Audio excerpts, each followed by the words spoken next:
ألف باء تاء ثاء جيم حاء خاء دال ذال راء زاي سين شين صاد ضاد طاء عين غين فاء قاف كاف لام ميم نون هاء واو ياء ياء هذه حروف الهجاء. Assalamu alaikum wa rahmatullahi wa barakatuh. Bem-vindo a todos ao meu canal. Estou de volta aqui, né? Estou vivo, estou aqui ainda. Hoje vamos falar sobre um assunto muito importante para aprender árabe. Na verdade, a ideia do vídeo era gravar um vídeo sobre dicas de material. Vou falar sobre livros, sobre dicionários, mas virou outra coisa.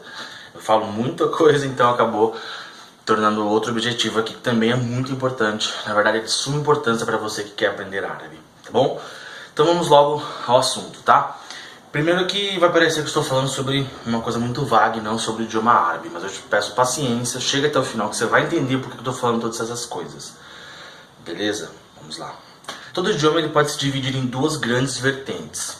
Nós temos a norma padrão e temos a variante linguística. Vou explicar já o que são essas duas coisas. Primeiro, o idioma ele é uma convenção social, ele é um acordo social em que a sociedade ela concorda com os seus significados, ela concorda com que aquele montão de som, aquele montão de palavras torne significados e venha a ser comunicação entre as pessoas. Se eu quiser introduzir uma palavra no idioma, eu vou ter problema. Imagina, por exemplo, que eu quero inventar uma palavra. Sabe aquele cheiro que acontece quando a chuva bate no asfalto quente, então surge um cheiro bacana? Eu acho bacana, né? Supondo que eu quero dizer que esse cheiro chama-se chusfalto. Então eu chego na pessoa e falo assim, olha, eu gosto bastante de chusfalto. A pessoa não vai me entender. O que esse cara tá falando? O que é chusfalto? Não vai me entender. Por quê? Porque eu criei a palavra e a palavra não foi introduzida no idioma porque apenas um falante introduziu isso. Mas se todo mundo começar a usar essa palavra, se toda a sociedade passar a usar, então a palavra vai fazer parte do idioma. Então a gente percebe que o idioma ele está em constante mudança. Todos os dias, todo ano, todo século, ele adiciona palavras, ele modifica a sua estrutura. Então, faz-se necessário criar uma norma padrão. Para quê? Então chegou lá a sociedade e falou assim, poxa, a gente precisa publicar livros, precisamos publicar nossas leis, precisamos gravar um noticiário, precisamos fazer um artigo científico. Então é necessário que toda a sociedade aprenda um único idioma. Porque não adianta a gente ter um montão vamos dar um exemplo com português, um montão de variante de português e chegar numa publicação de um artigo científico ou então mesmo né, no diário oficial ter apenas um tipo de português. Então a gente não vai conseguir entender, não vai ter acesso a toda a sociedade. Então de um jeito ou de outro, de uma forma formal ou informal, de uma forma consciente e inconsciente, a sociedade acaba escolhendo um idioma padrão, uma norma padrão, e o resto, não que seja menos importante, mas o que sobra disso, o que acontece, o que as pessoas usam todos os dias, a gente chama de variante linguística. Naturalmente, a sociedade escolhe a norma culta daquela classe que a gente chama de culto, né? Então, por exemplo, nós temos, sei lá, professores, advogados, juízes, cientistas. Então, o modo como eles falam, o modo como eles se escrevem, etc., a gente pega aquilo como norma culta. Isso acontece na maioria dos países, né? Em português aconteceu uma coisa parecida, a gente pegou o português dos escritores, os portugueses das pessoas que estudavam, que vieram de Portugal na época ainda do Império, então tornou-se norma culta. E é essa norma, esse tipo de português que a gente estuda na escola, que a gente se prepara para o vestibular, né? Mas ainda assim existe um outro português que convive junto com a norma culta, que é o que a gente usa o tempo todo. Então se você vai gravar um áudio para o seu amigo no WhatsApp, vai escrever uma mensagem para alguém no Facebook, tudo isso a gente chama de variante linguística. É o modo informal da língua, aquele modo natural que as pessoas se comunicam. E o importante na variante linguística é a comunicação. Inclusive, há diferentes variantes linguísticas, né? Por exemplo, se eu for para o sul, conversar com um gaúcho, vai ter diversas palavras que eu não vou entender. E a mesma coisa, o gaúcho, quando chegar aqui em São Paulo, ele também não vai entender as palavras que a gente usa, as gírias, as expressões que a gente costuma usar. Normalmente há comunicação, mas provavelmente pode haver desentendimento sobre significado de palavras, etc. A gente sabe que o Brasil é um país multicultural, a gente tem diversas culturas em um só país, em um só idioma, e por isso existem várias variantes linguísticas, né? Existem muitas variantes linguísticas, inclusive preconceito, né, com determinadas variantes linguísticas. que a variante linguística não é só regional, ela acaba acontecendo também socialmente. Por exemplo, a comunidade LGBT, eles têm muitas palavras, muitas expressões que eles usam entre eles. Então, a não ser que você faça parte da comunidade, ou que você tenha amigos, ou que você de alguma forma participe dessa comunidade, você não vai conhecer o significado dessas coisas, né? A mesma coisa acontece com grupos religiosos, evangélicos, muçulmanos, ou qualquer outra religião, qualquer outro grupo social, por exemplo, roqueiros, funkeiros, médicos, todos esses grupos sociais, eles têm gírias, têm expressões, têm palavras que significam alguma coisa para eles e podem não significar a mesma coisa para outras pessoas. Então a gente chama de variante linguística. E tudo isso se opõe com a norma culta, porque a norma culta serve justamente para padronizar, para que todo mundo aprenda o mesmo idioma, as mesmas regras, e todo mundo possa ler um livro, possa prestar um vestibular, possa entender o que é publicado em um artigo científico, possa entender o que é publicado no Diário Oficial, por exemplo. Né? Então é isso que a gente aprende na escola. É este o português, é esta norma padrão, norma culta, que de forma consciente ou inconsciente nossa sociedade escolheu. Então acontece a mesma coisa com qualquer outro idioma. Às vezes a sociedade se juntou e falou assim, vamos estabelecer uma norma culta, ou às vezes acontece de forma natural. As pessoas pegam o idioma que é... O idioma não, assim, a vertente, a variante que é culta, ou seja, das pessoas que normalmente publicam artigos científicos, as pessoas que estão estudando, que estão em contato com os livros, que publicam livros, então eles pegam aquele idioma, aquela parte do idioma e tornam isso como culto, como padrão para toda a sociedade. No caso do português, a norma padrão, aquilo que a gente considera padrão, que a gente costuma falar que é o português certo, a gente não usa a palavra certo e errado para isso, a gente deveria usar adequado e inadequado. Quando a gente fala de norma padrão e variante linguística, a gente pode comparar como, por exemplo, uma roupa. Você não veste terno e gravata para ir à praia, e ao mesmo tempo você não veste um biquíni, uma sunga, uma bermuda, uma roupa de praia para ir, por exemplo, num casamento, para ir, por exemplo, num cartório, porque a gente tem que usar as roupas em determinadas situações. A gente usa vestimenta em determinadas situações. A gente não vai para uma entrevista de emprego vestindo sunga, jamais. E a mesma coisa a gente não faz quando a gente presta um vestibular, quando a gente escreve uma redação, a gente não usa o idioma que a gente está acostumado no dia a dia. A gente não vai chegar e falar assim, mano, foi muito louco, bicho. A gente não escreve isso na redação, dependendo aí da redação. Então, por quê? Existem casos e casos. Existem situações que a gente precisa disso, situações que a gente precisa daquilo. Bom, chegando no idioma árabe, a gente já vai chegar lá. Em português, a norma padrão e a variante linguística, elas não se distanciam muito. Se a gente pegar, por exemplo, um post no Facebook, a pessoa foi lá, fez um textão no Facebook, não usou a norma culta, e a gente pega uma redação do Enem. A gente pode comparar, vamos supor que as duas coisas tratam do mesmo assunto. A gente pode ver que muitas frases, muitas palavras não vão precisar ser mudadas para a gente encaixar uma na outra. Tanto é que algumas frases não vai haver mudança nenhuma. Porque nosso idioma, no português, a variante linguística da norma padrão, embora seja diferente, não se distancia muito. Então, isso não acontece com o idioma árabe. A gente tem toda uma explicação, talvez histórica, uma explicação social. A gente já vai chegar, vou comentar um pouquinho sobre isso. Mas a norma padrão do idioma árabe e a variante linguística é uma coisa muito diferente da outra. Muito diferente da outra. Se a gente comparar, por exemplo, com o português e o árabe, como a gente está fazendo, Então, assim, nós temos no português, embora a gente exista o português de Portugal, em Moçambique, na Angola, em outros países, e há diferença desses portugueses, O português do Brasil não é igual ao português de Portugal, mesmo em sua gramática, mesmo em seu uso, mesmo em suas palavras,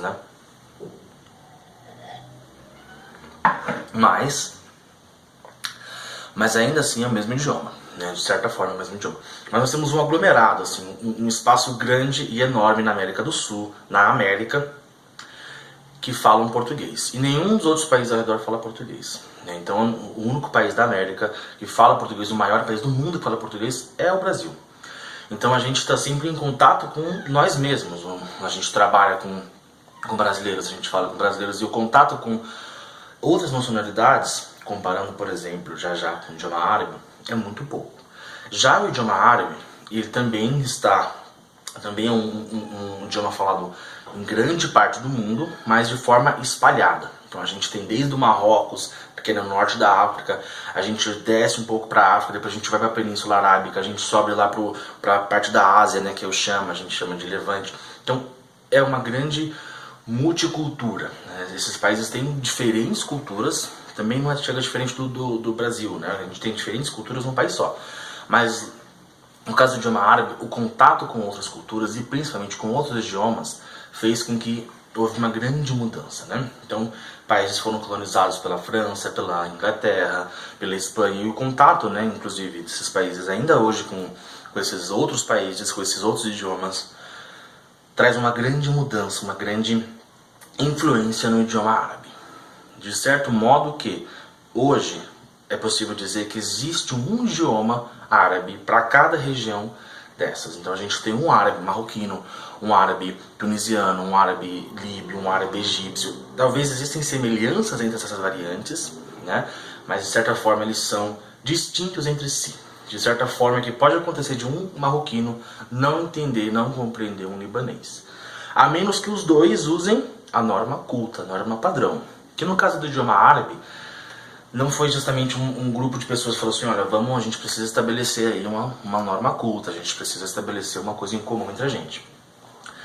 O que acontece é que a religião islâmica, né, o islamismo, por ser sempre aquela coisa de vamos estudar os textos em árabe, a gente não costuma traduzir, né, porque eu sou muçulmano, então existe um dogma na minha religião que a gente não traduz textos religiosos, a gente estuda em árabe, a gente estuda no idioma na qual ele foi escrito originalmente. Então esse dogma acabou preservando muito da norma culta, da norma padrão. Tanto é que quando a gente fala de norma padrão em árabe, a gente está falando dos textos religiosos islâmicos. Mesmo que você seja cristão, que você seja judeu, que seja de qualquer outra religião ou não tenha religião, quando você estuda a norma padrão, você acaba se deparando com textos islâmicos, textos religiosos. Porque a religião islâmica preservou o árabe padrão, o árabe que era comum para toda uma sociedade, e depois sofreu uma grande mudança em, sei lá, em 1400 anos, e hoje ele é muito diferente um do outro. Então, assim, as pessoas hoje se aproximam do idioma árabe padrão, que a gente chama de Fusha, o árabe Fusha é o árabe padrão. E o outro árabe que a gente chama de Amiya, né, a variante linguística, o idioma árabe variante, o idioma árabe dialeto, o idioma árabe informal. Então a gente percebe que existe uma grande diferença. E as pessoas se aproximam dessa norma culta a partir da religião, quando eles vão estudar a religião, então eles acabam necessitando de aprender a norma culta, ou então quando é qualquer meio acadêmico, né? Se você vai estudar qualquer outra faculdade, não sendo religiosa, você pode estudar direito, você pode estudar administração, você pode estudar contabilidade. Qualquer dessas disciplinas, provavelmente, né, eu não tenho certeza, vai fazer uso do idioma padrão. Mas o que acontece é que, assim, a realidade desses países árabes é diferente da nossa, né? Porque nós temos muitos dados sociais, por exemplo, muitos desses países viveram anos e anos com ditadura, certo? Então nós tivemos ditadura, nós inclusive temos até hoje alguns lugares, né? Nós temos reinados. E quando um governo, eu vou dizer até um governo corrupto, mas quando um governo ele quer tomar a sociedade, ele quer dominar a sociedade, né? Ele quer simplesmente fazê-los como fantoches, o que a sociedade faz? Ela tira a educação, ela tira o estudo, ela tira a escola. Então é justamente o que acontece nesses países árabes, ou que já aconteceu. Então a sociedade ela fica sem estudo.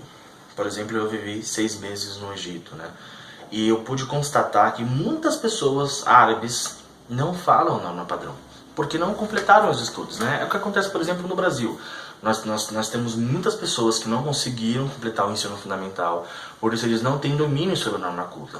Eles estudam, hoje talvez eles estudam, hoje eles trabalham, hoje eles têm bons empregos, mas quando necessitam usar de verdade a norma culta, muitos têm dificuldades. E a mesma coisa acontece, talvez em um grau ainda maior, com essas pessoas, com os árabes, né? Não estou dizendo que ninguém é coitado, não estou dizendo que ninguém tem, né, que ninguém é menos por causa disso, jamais. Mas é a realidade que existe naqueles países. E por isso, muitas pessoas, muitos árabes, não têm conhecimento do seu próprio idioma, da norma culta. Então o que restou para eles foi o uso da variante linguística o tempo todo. Então assim, A não ser que a pessoa procurou estudar isso, a não ser que a pessoa teve um contato com a religião, a não ser que a pessoa teve, aliás, uma instrução de estudo normal, como a proposta do original, talvez, de um governo, ela não sabe o idioma padrão, né? Isso é realmente um pouco triste. Eu acho triste porque quando a pessoa não tem um domínio sobre o seu idioma padrão, ele acaba perdendo oportunidades de exercer sua função como cidadão daquela sociedade. O que acontece, justamente, isso é proposital, porque o governo não quer que eles tenham esse direito. Mas enfim, né, não vamos discutir questões políticas nem outra coisa do tipo aqui. Essa é a realidade. Então, é muito comum você encontrar um árabe que não sabe árabe padrão, não sabe o árabe fusha. Talvez o contato que ele teve foi porque ele memorizou muitas coisas da religião, então ele sabe dessa forma, certo? Por esse motivo é muito comum a gente ver estudos do idioma árabe em árabe amia, em variante linguística, certo? Não o padrão. Então, muitas pessoas vêm aqui nos comentários, né? Eles comentam, poxa, mas você está falando sobre isso, mas será que não dá para falar assim também? Né? Por exemplo, eu fiz um vídeo falando sobre o verbo querer, né? Ana urido, eu quero. E aí a pessoa chegou e falou assim, mas eu não posso dizer ana badi. Aí eu falei, olha, ana badi pertence a uma variante linguística, principalmente do árabe libanês. Eu não tenho certeza, mas eu sei que já ouvi libaneses falando dessa forma. E se você for usar o árabe padrão, a gente não usa dessa forma. A gente não vai falar ana badi, você vai falar ana urido. Ana urido cheia, não quero alguma coisa, você não vai falar ana badi. Por quê? Porque uma coisa é o árabe padrão, para determinado fim você vai usar o árabe padrão. Agora você não vai conversar o tempo todo em árabe fusha com as pessoas na rua, com as pessoas no mercado, com as pessoas o tempo todo. Isso vai soar também muito, muito bizarro e estranho. Que é a minha situação, porque o interesse por estudar árabe foi religioso. Então eu fui até o Egito, estudei 6 meses o idioma árabe, estudei o fusha, tive contato com pessoas de forma acadêmica, né? Professores, outros estudantes de um nível maior, mais alto que o meu. E quando eu ia pra rua, eu realmente tinha dificuldade para conversar com as pessoas, né? O mínimo que eu dizia era assim, olha, quanto custa isso? Olha, quanto deu, né? Que é isso? Onde eu estou? Coisas do tipo. Eu até sabia falar no dialeto egípcio, mas eu não me esforcei para aprender porque não era o meu objetivo. Não iria morar lá, não iria... Avião.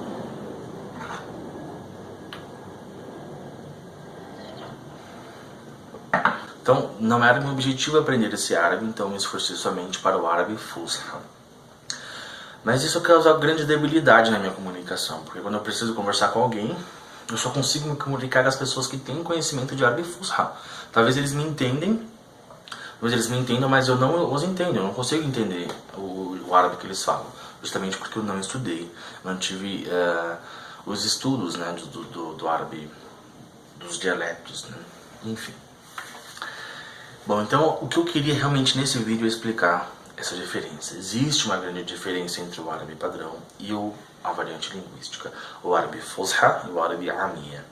O que acontece? Então agora eu vou chegar na dica de árabe finalmente, né, depois desse longo discurso. Se você quer aprender árabe, você tem que decidir o que você quer, para que você quer aprender árabe. Se você, por exemplo, que é muito comum, arrumou um marido, uma esposa árabe, então você vai se casar com essa pessoa, você vai morar no país dessa pessoa, essa pessoa vai morar aqui no Brasil, aprenda o árabe dessa pessoa. É um marroquino, é um libanês, é um egípcio, aprenda o árabe deles, né? Talvez o árabe fusha te abra muitas portas, mas o que você vai realmente precisar é aquele dialeto, aquela variante daquele lugar, daquela comunidade. Então a melhor coisa que você tem que fazer é estudar o árabe daquele lugar.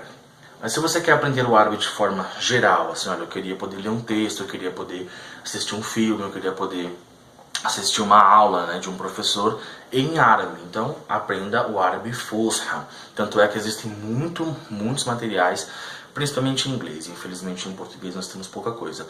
Existe muito material para se aprender o árabe fusha, enquanto que o árabe amia nem tanto. Talvez você precisasse de aulas específicas com pessoas daquele lugar, daquela variante que você quer aprender. Como os libaneses, eles, né, andaram pelo mundo todo, inclusive no Brasil existem muitos libaneses, uma comunidade muito grande libanesa, é muito comum você ver uma mistura dos árabes, né? Muitas vezes você vai para um curso e daí nesse curso você começa a aprender o árabe fusha e você vê diversas palavras da variante do Líbano dentro da fusha. Mas existe muito Então você vê muitas palavras das variantes linguísticas dentro do idioma padrão. Bom, o objetivo do vídeo foi esse, conversar um pouco sobre nome padrão e variante linguística, principalmente dentro do idioma árabe. Em um outro vídeo eu vou indicar materiais, certo? Então que fique bem claro, aqui no meu canal, as indicações, os estudos, o conhecimento que eu vou passar para vocês é do idioma Fusha, do idioma padrão. Eu não tenho conhecimento de variante linguística, não tenho conhecimento de árabe egípcio, de árabe libanês, de nenhum outro árabe. Mesmo que eu tenha morado 6 meses no Egito, embora, claro, tenha aprendido muitas coisas do dialeto egípcio, hoje eu não sei mais porque eu não venho usando isso na minha vida. Eu também não me esforcei para memorizar essas coisas porque era uma coisa momentânea. Então não tenho como ensinar o árabe dialeto, né, o árabe amia. Somente o árabe fusha, que foi o que eu estudei, que é o que eu uso, que é o que eu realmente me esforço para poder memorizar e aprender. E é esse árabe que eu vou ensinar para vocês. Em minha opinião, é o árabe que a maioria das pessoas, ou que vocês deveriam aprender. A não ser, claro, que for uma coisa específica. Que você vai trabalhar, que você vai morar, que você vai se casar com alguém de uma região específica, então você aprende aquele árabe daquela região. Do contrário, eu aconselho de verdade a aprender o árabe fusha. Então se você curtiu o vídeo, deixa o seu like, inscreva-se no canal, compartilhe o vídeo com seus amigos. Se você está aprendendo árabe e conhece pessoas que estão aprendendo árabe, divulgue o meu canal para essas pessoas. Espero poder contribuir para o conhecimento de vocês e espero também aprender coisas com vocês. Por isso eu sempre interajam aqui nos comentários, eu vou gostar muito de conversar com vocês. Bom, o vídeo de hoje foi isso. Muito obrigado e ma salamati.